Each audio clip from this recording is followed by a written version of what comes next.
Hello, everybody. So I want to make a little bit of an announcement, and that is that I am starting a playlist of what will be like a podcast, essentially sharing with you my thoughts and my newfound discoveries of HSPs, which are highly sensitive people or highly sensitive person. While doing this, my videos are going to be a little bit of a different format. It's going to be kind of a voiceover. I am going to have some really nice visual ambience for you to look at. But I feel like that this discussion of highly sensitive people is so very important. This is for a couple of reasons. The amount of families that are becoming estranged, going no contact, the suffering that's going on not only with the parents and the children. And I think it is in a great way caused by the divide between what I want to consider the barbaric generations. And what I mean by that, I don't mean it to be insulting. Many of us, including the traditionalists, the boomers, the Gen X, and many of the millennials also, were raised in an atmosphere of fight and flight. It was survival of the fittest. In that, we adopted many barbaric learned tendencies. We obtained a very of what I want to call a narrow vision of things. That's why I'm beginning, and it's going to be an entire playlist. So this is essentially the introduction to that playlist of highly sensitive people, learning and adapt. I'm going to break this down in a way that I feel like is going to be as beneficial as possible. And then, especially in this introductory video, but then I'm going to break it down further, an entire playlist of the different aspects of highly sensitive people. And I want you to know that this is something I have been learning over my entire life about this, but I'm actually just beginning over the last few months to put this into perspective, because many of my ideals and my attitudes and the way I behave myself were based on the boomer / Gen X generations, which is harsh, unforgiving, and essentially, yes, barbaric. I'm going to get started on this, and I hope you enjoy it. I hope that you will just have patience with me as I delve into this, because it's also a new experience for me. Why am I so interested in HSPs? And I'm going to do that, I'm going to use HSP instead of saying highly sensitive people or highly sensitive persons. I'm going to use the term HSP. The reason that I'm so interested in the subject of HSP is because essentially it has dominated my life. Because as a child, I was highly sensitive, but I was also raised by boomer parents. They didn't understand me. They didn't get me. They didn't know what my needs were. And so it just kind of led me down this, like a tumbleweed, down this very rough road through life.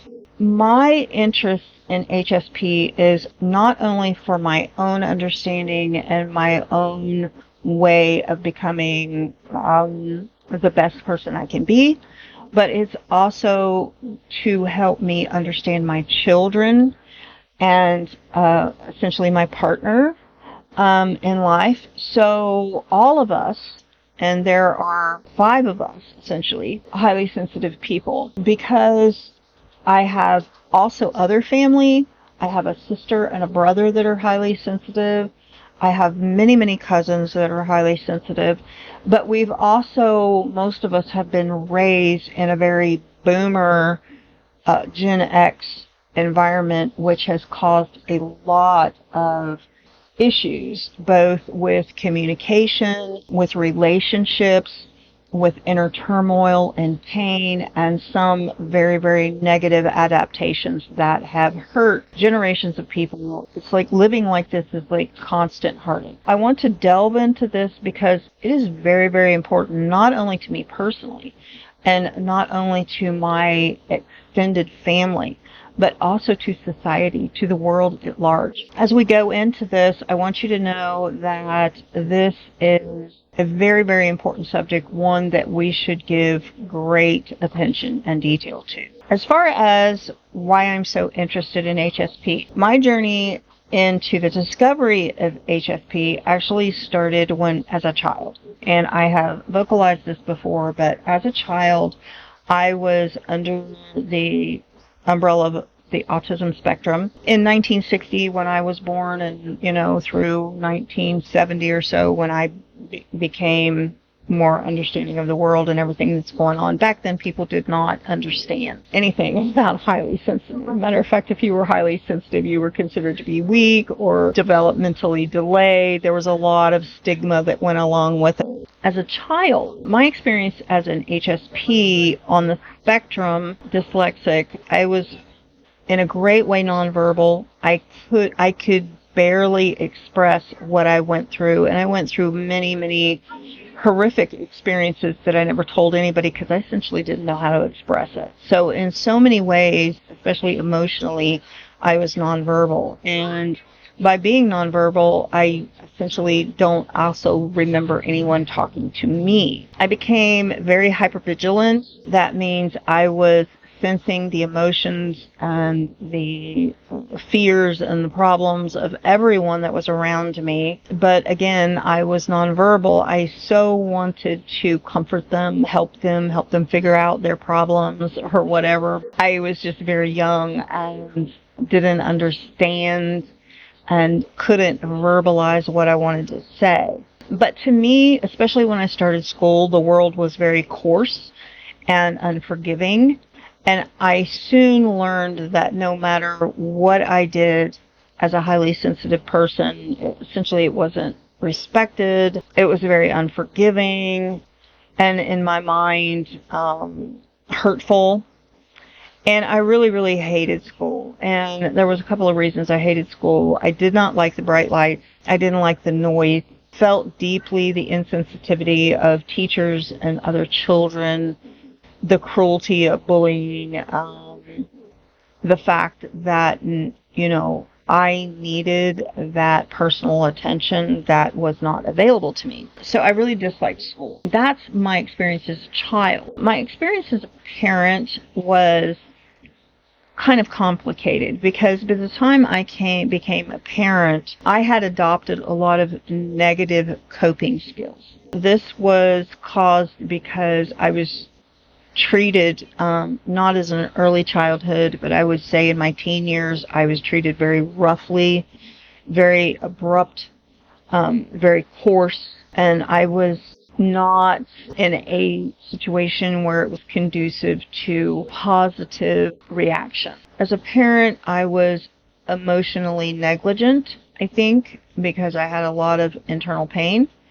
But I did understand, so rather than try to teach my children how to cope with being highly sensitive children, and they were both on the spectrum. Instead, I became hyperprotective, which had its own caveats.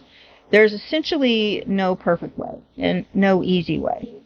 But I was because I didn't want my children to suffer or go into a position like I had been. But as highly sensitive, you're often socially awkward. You're highly sensitive in the way of your senses: sight, taste, smell, physical feelings, your skin, everything. Combing hair can be a nightmare. Bathing, washing ears can be a nightmare for highly sensitive children. And if you're a parent and you're starting to see these things, if they gag at food, they can't stand for you to comb their hair, they cry, and you're thinking, why is this such a big deal for you? It's probably because that's HSP. And so you should really, really back down on the aggression or forceful teaching, because it takes them many, many years to learn to adapt to suffering. Being raised, especially in my teen years, in a rather rough way. This wasn't my parents, by the way. Was no longer with my parents after age 14. but by being treated in a rather rough way, there was a couple of really negative things that I adapted to as a self-protection. And I did become avoidant. I lived in a little 4-room house that essentially had electricity, but no running water, no bathroom. I essentially got to the point where I wouldn't answer the door hardly. I wouldn't, even though I lived on a farm and there was seldom anyone around. If someone did come around, I wouldn't go out. Hid from everybody. I dreaded to see a car come towards the house. And this went on for like 20 years. So I became incredibly avoidant and fearful. I also became highly reactive. So if I sensed that there was danger, or that I sensed that somebody was coming against me or going to try to hurt me, certain ways I would just hide my true emotions, which would have been fear and resentment. But later, after the age, this was between 14 and 24. After I reached the age of 34, 35, and I was out among the world again, I became highly reactive. So if I thought somebody was coming against me somehow, I was quite aggressive, actually, in shutting them down. Becoming highly reactive is often a negative protectionism skill it doesn't assist you, because when you become highly reactive, sometimes you're being highly reactive against people that are not trying to hurt you, but essentially you'll lose relationship after relationship. Because I was expecting aggression, I was expecting punishment, I was expecting criticism and chastisement. Sometimes that's then start perceiving people that are actually not doing those things as being a danger. It's a kind of adapting this attitude as everyone's out to get me. When you live in fear, then you act on those fears and you become somewhat aggressive sometimes, trying to protect yourself. Some people that are highly sensitive, and I'm going to get into this just a little bit later, but they will marry someone or link up with someone that becomes their defender and their guardian. And I'm going to touch on that later, but right now I'm going to go on with what I'm talking about. So I became somewhat defensive, very defensive, and I became somewhat aggressive, not necessarily physically. It's like, stay away from me, don't bother me, if you do, blah. And then I had this constant sense of neglect and abandonment. And I still have to fight those things to this day. But many of these learned behaviors I acquired as a sense of protection, and I never had a guardian, so I never had a defender. So I became adept at protecting myself. But these are learned behaviors that highly sensitive people adapt to, but they are not who they really truly are. As an adult now, and as a senior, I realize that these behaviors no longer serve me. And so this is another reason that I'm really, really interested in understanding everything that I can understand about highly sensitive people. Now, I'm going to move on to what I'm going to call my view of highly sensitive people, because most people see them as weak, vulnerable, having no purpose, or being, those that have taken on this protectionist. They see them as antisocial, and a lot of times going along with this, they will have certain personality delays. They will have developmental delays. They may be delayed in a lot of things because they spend so much time in fight and flight. My view of the highly sensitive people is that they are incredibly empathic, incredibly kind, loving, and compassionate. They're creative, they're warm, and they're nurturing.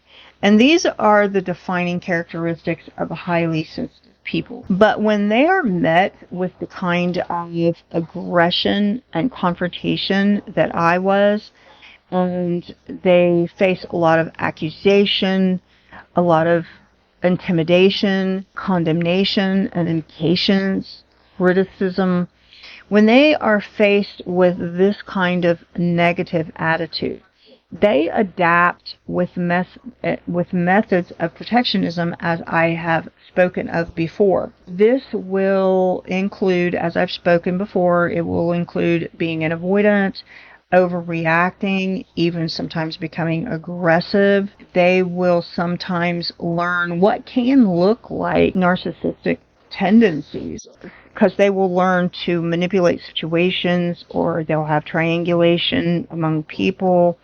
They'll become people pleasers. These are not a definition of who they are. This is their protectionism that kicks in, because they are vulnerable and they need to be defended. They need to be protected, but they come from a whole line of really aggressive generations where these good attributes that they have are seen as weakness. Because I am not only a historian, but I am a futurist, I see them as being a benefit to our society, because we all need to become more sensitive and we all need to become more empathetic. But I'm going to get into that a little bit better later. Now, right now, what I'm going to talk about is the place of the defender in the life of the highly sensitive person. Extremely highly sensitive people can have their internal conflicts because they want to be good. They want to be empathic. They want to be very open and upfront. But every time they try to explain themselves or come out with who they truly, truly are, they get shut down, shut up, and sometimes they face abandonment, ghosting. They face a lot of issues that causes them to feel like that they have to be completely introverted and never reveal who they truly are. To live as an adult as a highly sensitive person, if they can, they will get a partner, a friend, a close confidant that can be a defender. Now, most of the time, these defenders are highly sensitive people themselves, but they have acquired such a warrior-like spirit that they're very capable of being the strong one and protecting and defending this highly sensitive person that is their wife, their husband, or so on, that needs that extra sense of protection. So I'm going to call these defenders of HSP guardians, because they're a lot like the guardians in the Lord of the Rings game, the race, the class of guardian, because they are uniquely adapted to being a defender. Their defense is very strong. They also are support. So they're capable of supporting this other highly sensitive person in ways that enable them to have that alone time, have that avoidance, have that sense of peace that they so need to thrive. And the guardian class is also about teamwork. So if possible, they are going to work with other highly sensitive people to create an atmosphere of peace. I'm going to talk about my vision of HSP, because HSP are not a problem in this world. Now, while some HSPs are still living with their parents well into their 30s, or they have been faced with so much aggression, so much conflict in their life through school, college, or whatever that they went through, they can come across as having behavioral issues or being antisocial. And every person is different, so this can vary a lot. If a highly sensitive child is raised by a highly sensitive person that is wise enough to know the child needs protection, the child needs his alone time, the child needs boundaries that will even protect him sometimes from his parents, because they can seem like, a highly sensitive child can seem like they're being very secretive, and parents don't like children to be secretive, and so They may bust into their room or demand to know what they're doing, but oftentimes the highly sensitive child is just afraid of criticism and afraid that they're going to be put down or ostracized in some way because of something simple that they're doing that really the parent may not find fault with at all. But these older generations, including Gen X, boomers, and traditionalists, were very critical and had a very, I would say, Puritan view of life. So it's my way or the highway. But if they're raised by highly sensitive people and they can avoid some of these negative coping skills, I believe that as future generations of highly sensitive people come along, that they are the gateway to a more empathic and kind and peaceable world. Now I'm going to say that again. I believe that highly sensitive people are the gateway to a more empathic and sensitive world. I believe that the highly sensitive people, a highly sensitive person, will guide humanity into a more gentle world, a more creative world. As I'm a futurist, I believe that the future will indeed improve. I know I will find a lot of people that disagree with that, but because I am a historian, I realize that the age of beheadings, the age of public hangings, the age of many things that we saw in past is gone. Animal cruelty is something that is not accepted now. Polluting the world is not acceptable now. And I am not a, climate change advocate. I believe that the world goes through all of these cycles. But at the same time, I believe that you should protect the environment as much as you possibly can. We are becoming more and more aware of how we affect the world, of how we affect each other. But I believe that the highly sensitive person will be more empathic, more gentle, and this will be the gateway as they show us how to create a more gentle and a less barbaric world. Being highly sensitive does not mean you're weak.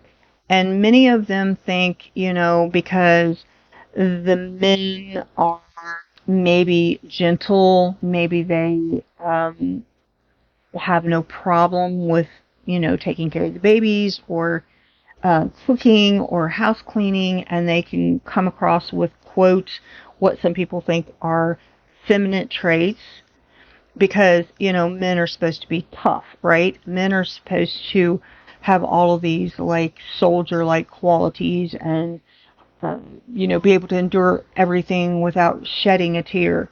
Well, I'm sorry, that's not being a man. If you raise a man in a gentle way, he will become a gentleman. And so gentlemen are not weak. Some gentlemen are the strongest people that you will ever meet.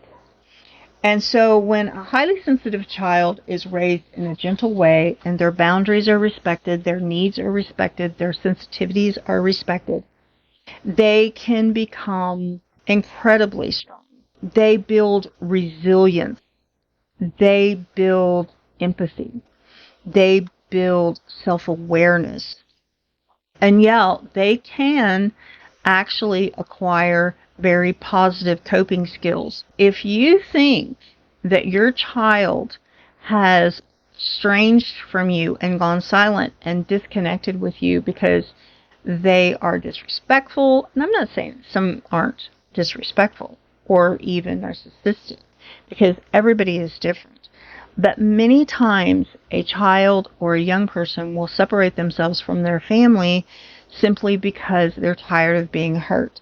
They're tired of their sensitivities being ignored. They have to become more self-reliant and more resilient. While they are empathic, they have to become very self-aware. In this process, they learn to bounce back. They learn to be objective. They learn how to support other highly sensitive people. they create their own community of highly sensitive people. And I'm sorry, but if you are a Gen X or a boomer or a millennial that has this barbaric attitude of my way or the highway, you are not going to be feeding into them, and you are going to very likely be cast out of their life. Now, this is not something simple they do. If a child is estranged from you, and I'm talking about a child that is empathetic, kind, and sweet, but for some reason they don't meet your expectations, it's probably because you've criticized them and they have not been able to thrive in your presence because they feel put down and they feel hurt. To thrive, they have to be in a protected state. And this is not something that's simple. It's not because they don't love you. Of course they love you. They probably long for you.